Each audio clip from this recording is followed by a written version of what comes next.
നമ്മളിത് റെഡി ആയിട്ട് ഒരു ഇവന്റിന് പോവുകയാണ് സുഹൃത്തുക്കളെ. നമ്മുടെ സോണിയുടെ ഒരു ഇവന്റിന് നമ്മളെ ക്ഷണിച്ചായിരുന്നു. അമ്പൂട്ടൻ ഇല്ലാത്ത ഫസ്റ്റ് യാത്രയല്ല, നമ്മളെ വീടിനടുത്ത് തന്നെയാണ് ഇവന്റ്. പക്ഷെ അവനെ കൊണ്ടുവന്നു കഴിഞ്ഞാൽ ഇവിടെ ഈ ക്ലാസ്, ഈ സോണിയുടെ ക്യാമറ ഉണ്ടല്ലോ, അതിന്റെ ക്ലാസ്സും കാര്യങ്ങളൊക്കെ എല്ലാം ആക്കും. അപ്പൊ അമ്മയുടെ അടുത്ത് ഇരുത്തിയിട്ട് വന്നിരിക്കുകയാണ്.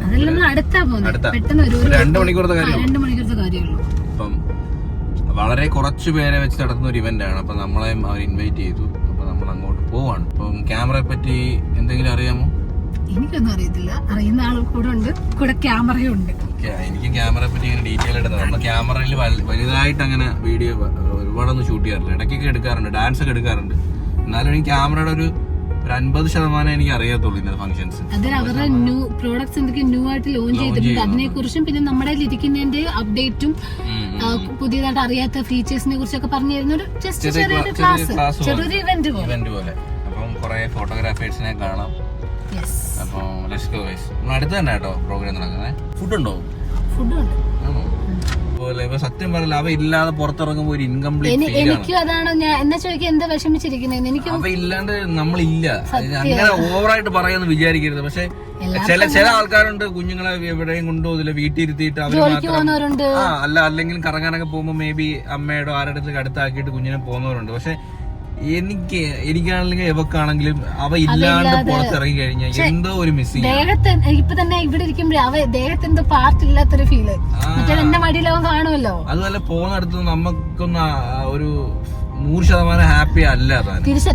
വീട്ടിൽ എത്തണം, കുഞ്ഞിനെ കാണണം എന്നുള്ള മൈൻഡ്. അത് പോകുന്നിടത്തല്ല, എനിക്ക് അവനെ കൊണ്ടുപോകുന്നതിലാണ് എനിക്ക് ഏറ്റവും കൂടുതൽ സന്തോഷം. എനിക്ക് കൂടുതലേക്ക് ഇന്ന് തന്നെ നമ്മള് ഒഴിച്ചുവിടാൻ പറ്റാത്തതും അവ ഉണ്ടെങ്കിൽ ഭയങ്കര ബുദ്ധിമുട്ടായിരിക്കും. അവിടെ എത്രയായാലും എനിക്ക് പലയിടത്തും ഒരു കൺസേൺ ഉണ്ട്, നമ്മളെ കുഞ്ഞു കരയുന്നതുകൊണ്ട് വേറെ ഒരാൾക്ക് ബുദ്ധിമുട്ടുണ്ടാവരുത്. അപ്പൊ നമ്മള് ഹോട്ടലിൽ കയറുമ്പോഴായിക്കോട്ടെ, തിയേറ്ററിൽ ഇതായിക്കോട്ടെ. പക്ഷെ ദൈവം സഹായിച്ച് അവ അങ്ങനെ വലുതായിട്ട് കരയത്തൂല്ല.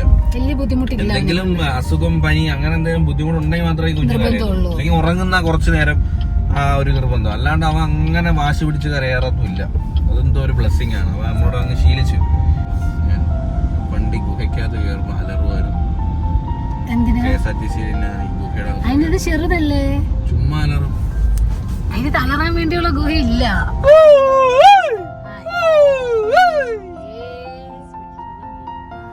അവര് വരെ വഴക്ക് പറയുന്നു. BYD ചേച്ചി വരെ നിങ്ങളെ വഴക്ക്. ആ സെൻസറിന്റെ ക്വാളിറ്റി അനുസരിച്ചിരിക്കും ഓരോ സീരീസ് എന്ന് പറയുന്നത്. കുറച്ച് ക്യാമറസ് ഉണ്ട്.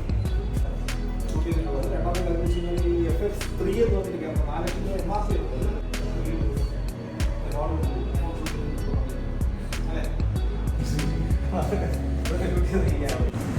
ഗൈസ്, അവിടെ ക്ലാസ് തകർത്തിയായിട്ട് നടന്നുകൊണ്ടിരിക്കുകയാണ്. ഇത്രയും നേരം ഞാനും അറ്റൻഡ് ചെയ്തു. പക്ഷേ കോള് വന്നപ്പോൾ ഞാൻ ഇറങ്ങി വന്നു. എനിക്ക് ചെറിയൊരു എഡിറ്റിംഗ് ഉണ്ട്.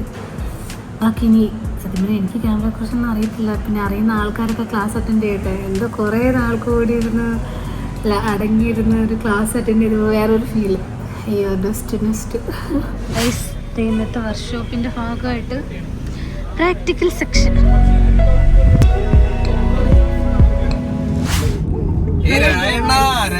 ഇത് ആരെണ്ണ? കൊളംബിയ അണ്ണനാ?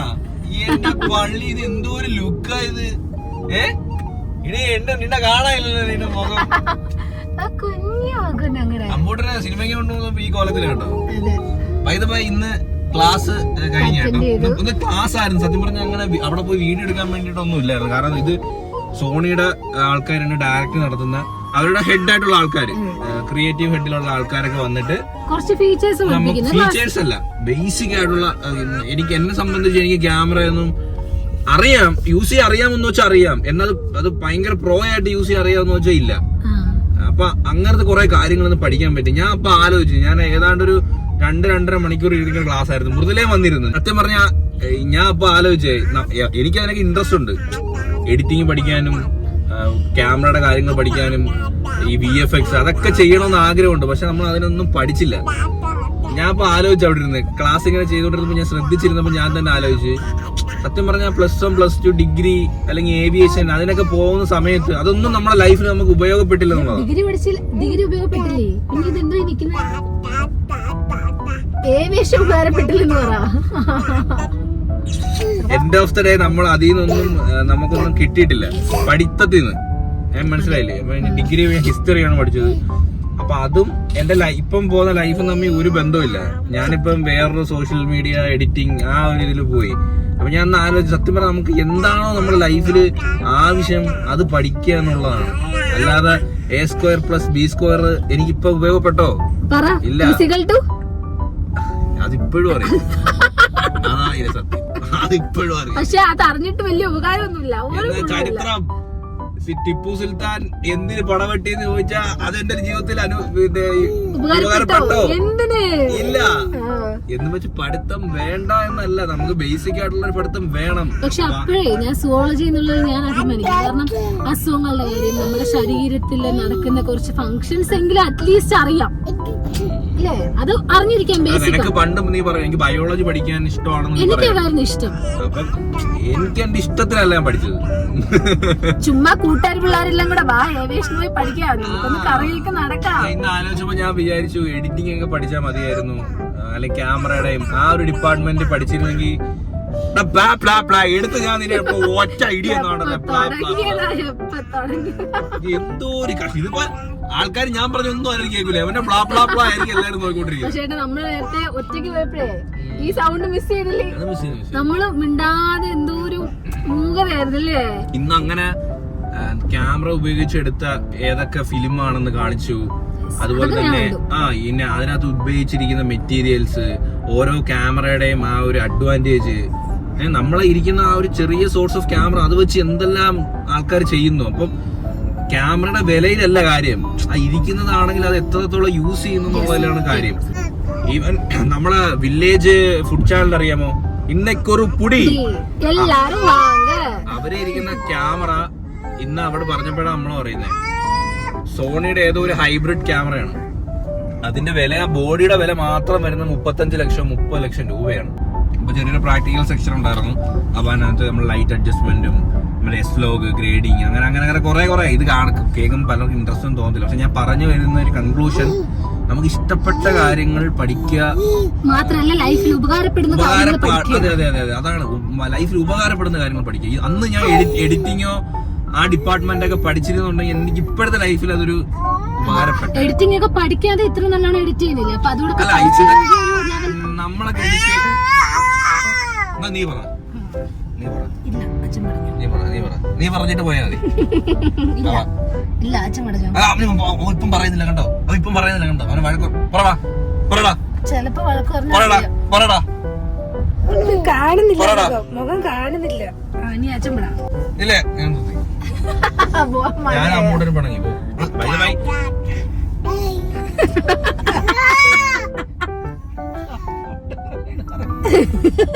എടാ ഒന്നീ നീ പറ, അല്ലെങ്കിൽ ഞാൻ പറയാം. ഇതാ രണ്ടുപേരും പറഞ്ഞൊന്നും മനസ്സിലാവത്തില്ല.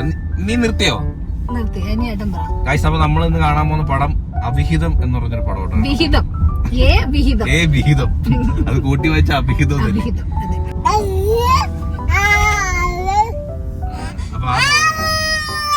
നിന്റെ അപ്പന്റെ തലടാ തല.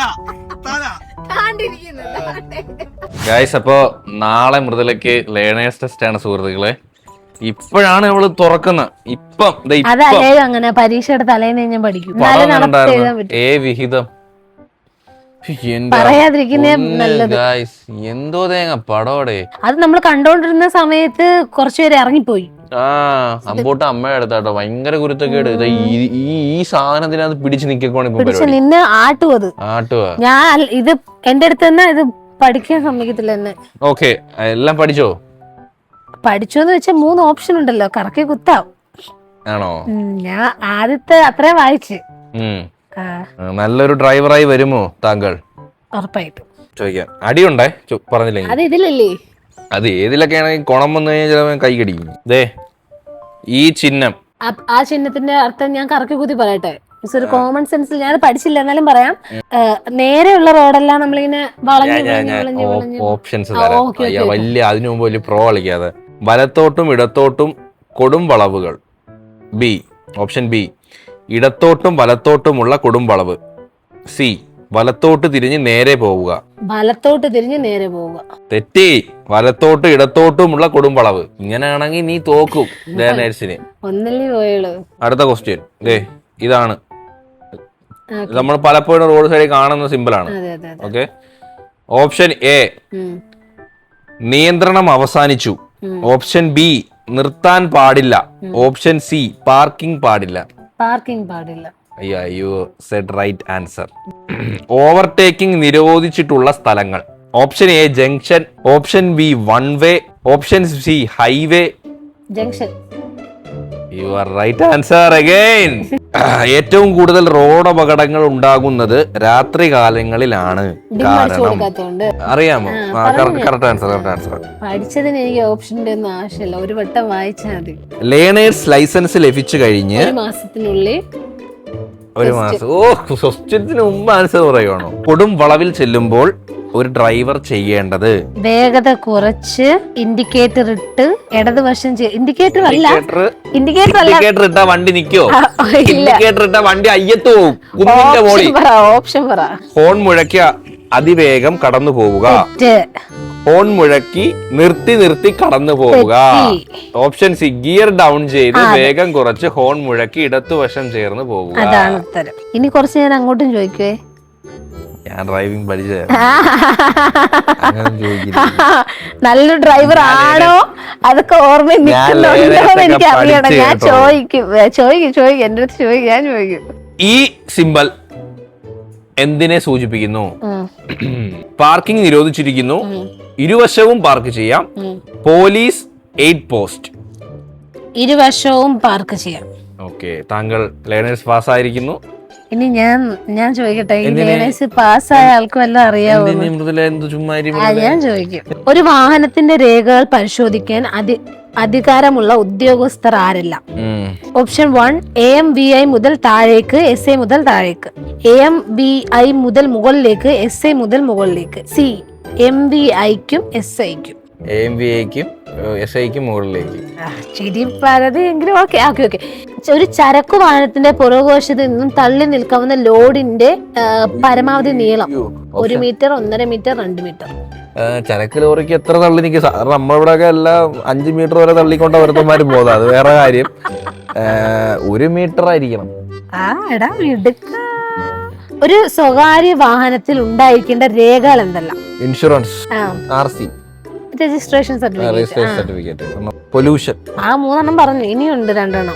ഇത്രയും പോരെ ഗൈസ്? ഒരു വണ്ടിക്ക് വേണ്ടത് fitness certificate, pollution, insurance, driving licence. വണ്ടിയുടെ ഇനി ഒന്നും കൂടെ ഉണ്ട്. വെറ്റിലെ വാക്കും.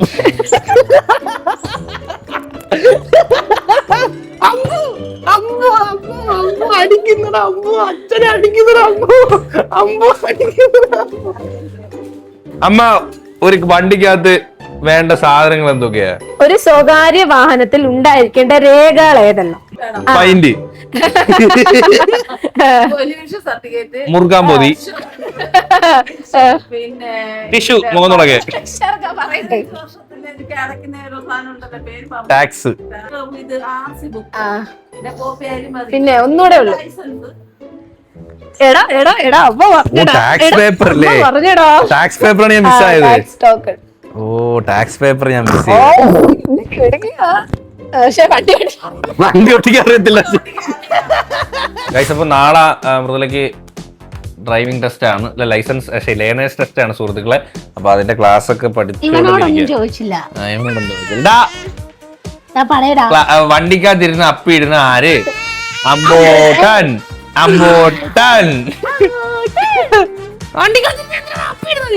വണ്ടിക്കകത്തിരുന്ന ആളിടുന്ന ഒരാള് അമ്പൂട്ടൻ. പിന്നെ മൈക്കിന. അപ്പൊ ഗൈസ്, ഈ ഒരു വീഡിയോ ഇവിടെ വൈൻഡപ്പ് ചെയ്യേണ്ടത് ഒരു കുട്ടി വീഡിയോ ആയിരുന്നു. അപ്പൊ എന്തായാലും നാളെ കാണാം. നാളെ ലേണേഴ്സ് ടെസ്റ്റിന് പോവുകയാണ് സുഹൃത്തുക്കളെ നമ്മൾ. ഹോപ്പ് ഗൈസ് എല്ലാവർക്കും ഈ ഒരു വീഡിയോ ഇഷ്ടപ്പെട്ടെങ്കിൽ like and share and subscribe guys. അത്രേ ഉള്ളൂ. ഇനി ഇതിലുള്ള ബൈ.